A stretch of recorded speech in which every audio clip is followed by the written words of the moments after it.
Guys, you know what?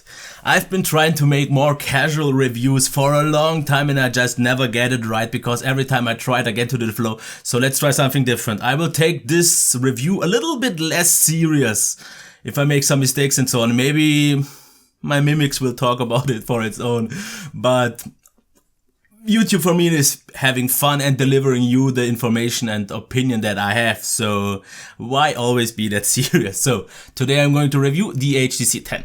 I don't think I have to tell you too much about it because it is one of the top 3 phones these days, along with the Huawei P9 and the Samsung Galaxy S7. Where it exactly fits in with that, you will see at the end of the review. I would say, quick overview first. Design and build quality, absolutely amazingly built. It feels super premium, super sturdy, maybe a little bit fragile because of the aluminium, and it's also not the smallest phone because it's a little bit harder to hold, just a little bit unwieldy. So there are definitely more compact phones out there, but that comes with the price of the really beautiful design.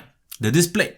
Considering that it is a flagship, I would just say it's about good to very good because it lacks a little bit of contrast and the calibration is a little bit off, so keep that in mind. But overall, if you just see it as a display, it is fully satisfying. Don't get me wrong, it is a beautiful to look at display.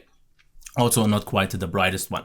In terms of sound, I don't think the boom sound implementation was the smartest idea. It is totally satisfying and it is way better than most of the good phones these days. It can compete with something like an Nexus 6P, for example, but overall it does a nice job. It lacks a little bit of body to it, a little bit of rich sound. It's more clear and very high quality though. The performance, absolutely satisfying, really smooth. There were a few occasional stutters and some slowdowns visible, but that doesn't really break the overall experience, which was absolutely great for games. Multitasking, everything just nice. It also passed my stress tests. What exactly that means I will tell you later. Battery life was what? Especially impressive because I didn't expect to get so good results, because from other reviews that I just briefly saw I expected decent battery life, but I actually got better battery life in mixed use than I got on most other phones, so actually very good. Not quite sure what I did different because usually I get less battery life than anyone else. The software. Don't see it as a stock Android because HTC is fooling you here. It is more like a stock Android themed sense. Because if you don't look at the design itself, it feels still very much like Sense, which is not a bad thing, but just so you know that. And the last thing would be the camera. A few people have problems, big problems with it, which I see but don't really concern me because selfies, absolutely beautiful, low light shots were great, outdoor shots, amazing, super sharp and detailed. Video camera was where the people had problems because they say we have this pumping autofocus, which I noticed, especially in lower light quality or scenarios, but wasn't a deal breaker for me at all. So I would say let's go into the design and build quality, and so far not keeping it serious is actually quite okay for now. Okay, as you can see, it is noticeably taller than the S7. It is also noticeably wider, and that is something that bothers me a little bit because it feels very wide, especially since it's just 0.1 inches wider. The thickness is noticeably bigger, but since you only hold on to maybe like this small part here, it feels very thin actually, and the curves helps with that a lot. But like I said, it is quite wide and not the most compact one. So one-hand usability was definitely noticeably harder. It looks beautiful though. I can't really say anything else about that. And as you can see in the light, it shines really nicely, but makes it harder for my camera to pick up. The aluminum can definitely be slippery, and it's one of the more slippery flagships out there. It feels great in the hand, but what they did on the P9 with the brush, or the M9 last year with the brushed aluminum, was something that I definitely preferred. The chamfered edges are nice. It feels a little bit sharp though the longer you hold it. I got used to that after a few days, but still it is a little bit more on the sharper side. Not something, because I prefer more rounder phones. Here we have the flash, autofocus and the laser and so on. Here we have the headphone jack, the SD card tray and SIM card tray, and yes, I will turn off the phone quite often because once you touch it anyways, it will turn on. Here we have the microphone, and my camera has a little bit issues today. USB Type-C, one part of the boom sound speakers because there is the second one here, and the buttons. I think the power button is a little bit too low. I would wish for it to be a little bit higher, but it's still okay, especially because it looks and feels so great with this texture, and it is very meaty. It gives you a really satisfying click, same as the volume rocker. So overall still totally amazing. And actually, when I said SD card tray, there is one SD card and one SIM card tray on both sides. Not even quite sure which one. There is an LED here, but it's very fast, so you won't really notice it that much. Like I said, the bezels on the sides could be bigger, and one thing that I would definitely wish to be different are the buttons, because they are just a little bit too low. I would wish for them to be centered in terms of height. And the fingerprint reader actually works out quite nice. It does vibrate once it unlocks, which is something that I would have to have seen as an option, because I just don't like the vibration so much. But it locks and unlocks quite fast. Not super fast like a Huawei device or some with the back mounted one, but still overall satisfying. I definitely prefer it over the S7. Now, let's get into the display. 1440p, yes, but yeah, the resolution definitely isn't the highlight for me here, because it doesn't seem any sharper than anything else. It's also not the brightest one. This is something that I've seen have a lot of people trouble with. They wish this display to be brighter, and outdoor visibility was definitely not the greatest thing. White point is absolutely great, and you have the option in the settings. You have a vivid mode, a basic mode, and you can even adjust within those the color temperature, which is nice. I left it because the moment I changed it, the picture got even duller. Black, absolutely great. Not quite, of course, on an AMOLED level, but very, very deep, and actually one of the closest ones to that. So one of the better ones here.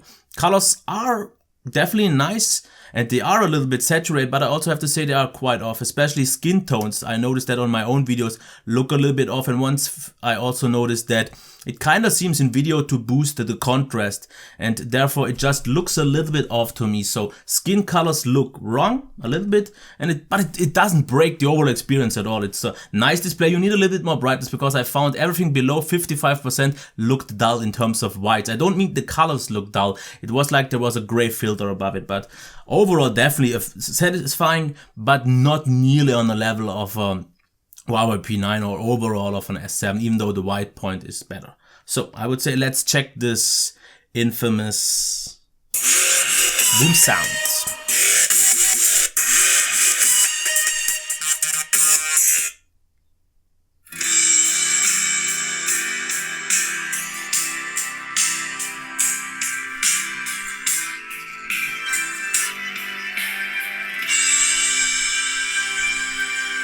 Okay, so to make one thing sure, here we have the lower end bass or something like that, even though I don't really hear any bass. For me it's mostly mids, and here we have the highs. You won't really block anything here, so I don't see this as an issue, but I wasn't just blown away. I did expect from boom sound definitely something more, and what I expected was a little bit more volume and a little bit more body to it, because especially the lower mids and the bass was lacking. It is therefore very clear. So the highs and the upper mids are very, very clear and sound still very nice, and is better than pretty much most of the other flagship these days. Definitely beats an S7 overall. The S7 feels a little bit richer, but just doesn't sound as clear and proper in the highs. But it can compete with something like a Nexus 6, Nexus 6P or Moto X Pure. But overall totally satisfying. Where it kills, absolutely demolishes the competition, is the headphone jack. It is not just about 20% louder than the rest and fully satisfying even with a quite proper headphone, but the clarity of the sound and the layers that you can hear throughout the music within everything else works absolutely amazing. So if you listen a lot to the headphone jack, this one will blow your mind and is the only option, and nothing else on the market will get you even anywhere close to that. Okay, let's check the performance here. The browser is absolutely nice and smooth. No real complaints here. Sometimes for some reason it does get a little bit more on the slow downy side, like it would lose a few frames, as you can also hear if you do a little bit of a faster flick. Sometimes it just doesn't catch it properly. But overall the experience is absolutely nice. It is quite snappy, zippy, works out really buttery smooth. 4 GB of RAM do an absolutely fine job. It's usually just the browser, for example Chrome, who is very resource hungry, that we will see some reloads. Usually absolutely not. Absolutely pleasing. So in that regard I can't complain at all. The overall experience was great. It wasn't quite on an S7 level smoothness or of an P9 consistency, and that's why I would say it's just maybe place 3, but it still is absolutely on a flagship level performance. And if we check that, if we go quite back, as you can see here, multitasking works out just fine. So the next thing to talk about would be the gaming performance, which was absolutely fine. It wasn't really any better than, for example, last year, because we have a high resolution now. And even though the Snapdragon 820 has more power, it loses that benefit due to the higher resolution, but all games were playable, no problems here at all, really satisfying. And now let's talk about the stress test that I did, because gaming for about 45 minutes of, for example, Asphalt 8 ended in slightly more than 38 degrees, so not even 39 degrees, absolutely fine. I also then made a 4K video. 6 minutes was the limit and reached also 38 degrees, and 15 minutes of 1080p recording ended with 40 degrees. So it passed my stress test, and if you have any suggestions to maybe change something in the stress test, just let me know. But this was to test something after the Sony Xperia X debacle that I had with the camera. I wanted to make sure that I introduce a kind of stress test. Now, battery life. Charging time, thanks to Quick Charge, was absolutely great. I think it already supports Quick Charge 3.0, but I only had a 2.0 charger, so the battery charge time was 1 hour and 40, definitely amongst the very best ones out there at the moment. And the battery life was, for me, surprisingly good, even though I've seen different things on other reviews, and that was actually surprised me, because I got 4.5 to actually closer to 5 hours in mixed use. And I think I would have been able to pull off even 4.5 hours on just data. Something that I don't really reach with many phones these days. With my S7, with my higher drain, for sure not. The P9 didn't reach that, so it was actually better. I didn't really get to fully test Wi-Fi only use, but from my test that I did, I would definitely expect you to get easily 6 hours plus, no problems here at all. And the standby drain was absolutely surprisingly good on this phone, something I did not expect. So overall, way above average. I can't quite say how it would compare to the S7 over the longer term, because I would just need a few more days for that. But it is definitely on the same level and fully satisfying, better than a lot of other phones these days. Software, okay. Yes, everyone tells you it looks a lot like stock, and it seems to be like stock. But there are a lot of things missing, because you don't even have the system tuner where you can rearrange the quick settings, so you are stuck with them as the way they are. I actually got rid of the default launcher, just didn't like that so much, so it's on Nova Launcher, but you know the stock launcher, that is pretty much the same.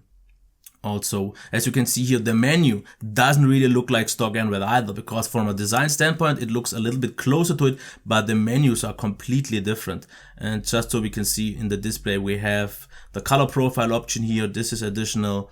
We also have navigation bar. So we have a few options, but there isn't really too much been changed, but they actually made a few tweaks below in the system UI that you will notice, because every time you have a video playing or anything with sound, you will have the boom sound marker there. You have a few options there, but it looks like stock Android and it feels mostly like it, but it is just not stock Android. Keep that in mind. I was fully pleased with it. It gets you the same, pretty much same experience as a stock Android does, but it's just not quite the same. But totally fine, don't get me wrong. But you also don't get really any extra options like you do with dual window and all that. But since it is very close and it will get updates quite early, you should get N, and then you will have all that you would like to get. So, about the camera, let's start with that. Selfies. I absolutely like the selfie cam. It's not just optically stabilized, but it is also super sharp, great exposure, really nice color balance, nice skin tones, fully satisfying. I was really pleased with the camera.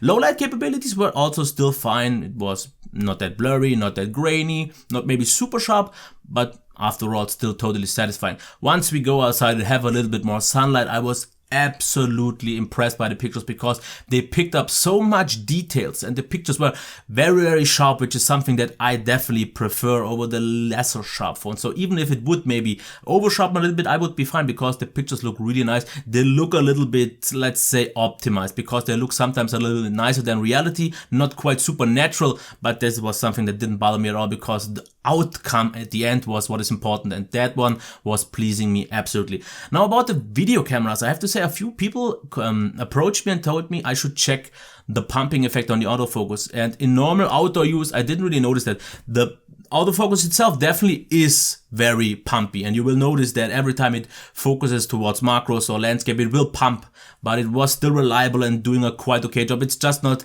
something that I like to see. I like the more slower maybe, but therefore smooth autofocus. But once we get to a little bit more low light or indoors, then we really got issues with this pumping, and sometimes it just didn't get to focus anything. Don't get me wrong, this is not a deal breaker for me, because if I record something outside, it's absolutely fine, totally pleasing, and the video was really nice, smooth, quite a good transition from exposure. It wasn't quite super smooth, but overall totally satisfying. But overall, I think the camera is totally top. For a few people, this pumping autofocus was a deal breaker, but I don't think this is enough to kill a really good battery, or I mean camera. So I'm at about, I would say about 15 minutes, so actually not even that bad for a flagship review. So let me give you my take on this phone. Don't get me wrong. As you have seen, everything is on a really high standard. The build quality is super nice. The display is still totally satisfying, even just not impressive or mind-blowing. The sound is also fully satisfying, but not what I would have expected from Boom Sound.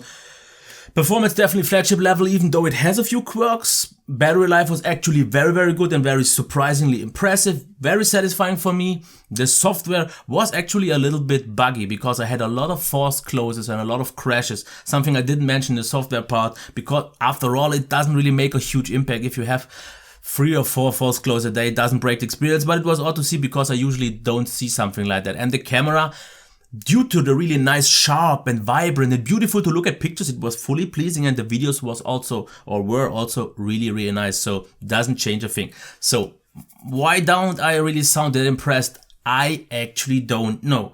Maybe it's the feel in hand, because that's something very important for me, and it feels just a little bit unwieldy, even though it feels super premium and nice in the hand. I can't quite judge it. Also, the display didn't fully impress me, so please don't get me wrong, and I got a lot of bash for that in my first impressions video. I would call it top 3, because I think the S7 is the overall more polished, more advanced, just more capable overall package. The P9 has a few things that are just highlights. The build quality and the feel in hand is amazing. The display is an absolute killer. The performance was brilliant.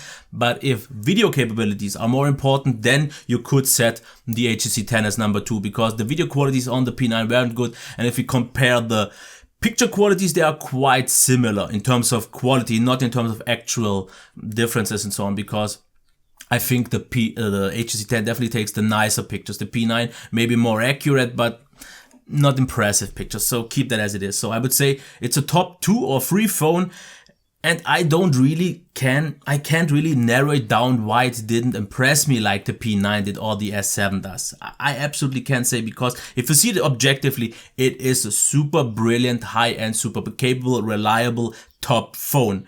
But I definitely wouldn't call it like others the best phone out there. I wouldn't call it a perfect 10, because it has quite many smaller things that annoy me, like the bigger design, the display that just isn't impressive. And I'm repeating myself, but yes, I know, also the buggy performance, the not hyper awesome performance in overall, but keep that as it is. See me as a S7 fanboy, see me as a Huawei P9 fanboy.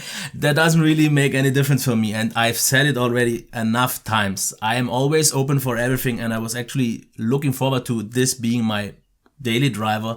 But in the end, I don't know what it is. It really comes down to personal preference. It could be very well that if you take this phone in your hand, you feel it. You say it feels amazing, the display impresses me and everything else, and you could say this is the best phone. And I get the people who say this, but there are pretty much a lot of people also that just think a little bit different. I'm one of those. So if you take that into consideration, maybe just ignore my subjective feelings. Because like I said, objectively, it's definitely top 3, if not top 2. Top 1, it could be for you if some things are just not on your radar, like you don't like the glass on glass, you don't like AMOLED because of the burn-in, you don't like the slightly odd sound, because this one is definitely clearer, but I also like the one on the S7. But what I will also do is make a comparison with the S7, an in-depth one, and also one with the P9, so an overview of the best top 3 phones. And then you will actually maybe be closer to see what exactly I talk about when I repeat myself all the time. So to keep this video at least under 20 minutes, I would say this would be good enough. I gave you all the options. I gave you all the pros and cons. I gave you all the information. If you want to know anything else or comment, just leave a down in the comments below. And if you like this video, keep it up or give me a thumbs up. And I definitely enjoyed this review a lot more, just thinking it was more casual, even though I was quite the normal one after all, but I wanna try to keep those more casual, and at least with this approach it makes it easier for me. So a few mistakes in my language, I hope you can forgive me. I wish you a nice day, I hope you like this video, subscribe to the channel, and I see you next time. Bye. And one thing that I have to tell you, I totally forget that, sorry, this phone was provided from Cyberport. I got this as a review unit from them, so go check out their site, check the link. This would help me because the more traffic they get, the more chances I get to review more phones and devices in general from them. So just keep that in mind if you're maybe from Germany, Austria, or Switzerland. Okay, bye.